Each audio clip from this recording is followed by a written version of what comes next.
after pandemic? I hope. But sabi ko nga, as of now, kasi with the present situation ng COVID, ng eleksyon na darating, nothing is final with me. Pero ano't ano man yung dumating, meron pa rin naman akong nilulook forward na something na that will interest me. Maybe doing again another movie, or maybe directing a movie, or maybe producing an indie film, or so meron pa rin naman akong so many possibilities.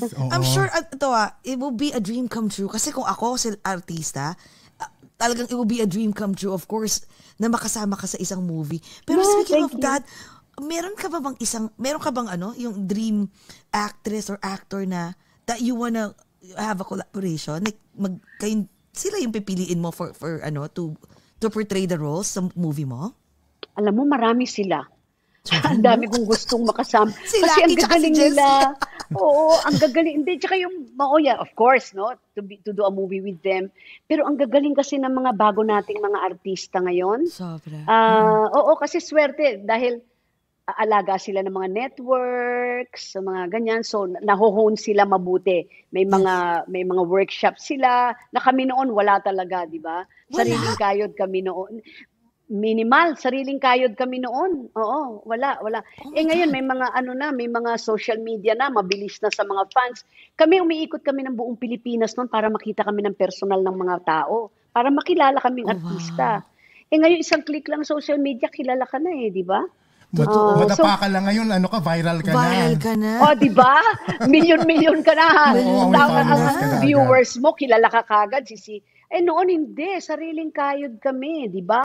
Manual pa yung mga gamit noon, wala pang teknolohiya noon. Talagang, kumbaga, work hard nga Work hard. You really have to work hard para i-maintain mo talaga yung career mo as an actor or as an artist.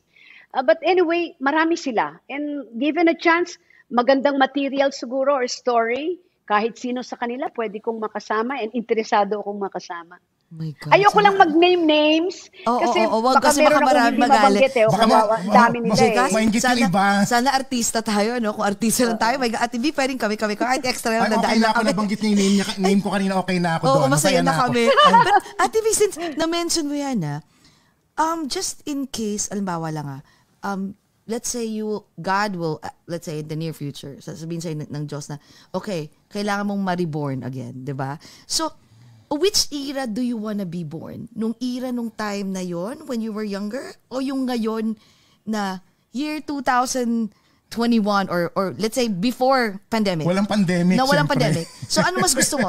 Yung ganon na ang hirap, you were struggling pagdating sa larangan ng like yung makilala, acting, walang workshop, sariling kahit, o yung ngayon na parang everything is easier? Palagay ko nung era ng 80s and 90s. Ay, love it. Kung saan ang buhay ay masaya na, pero mas simple compared today. Today is masyadong mitikuloso ang buhay. Pag hindi ka nakasunod sa fast pace ng buhay, may iwan ka. Noon, nung era ng 80s, 90s, may time ka to learn. Little by little, you learn more na hindi ka na-pressure sa time, di ba?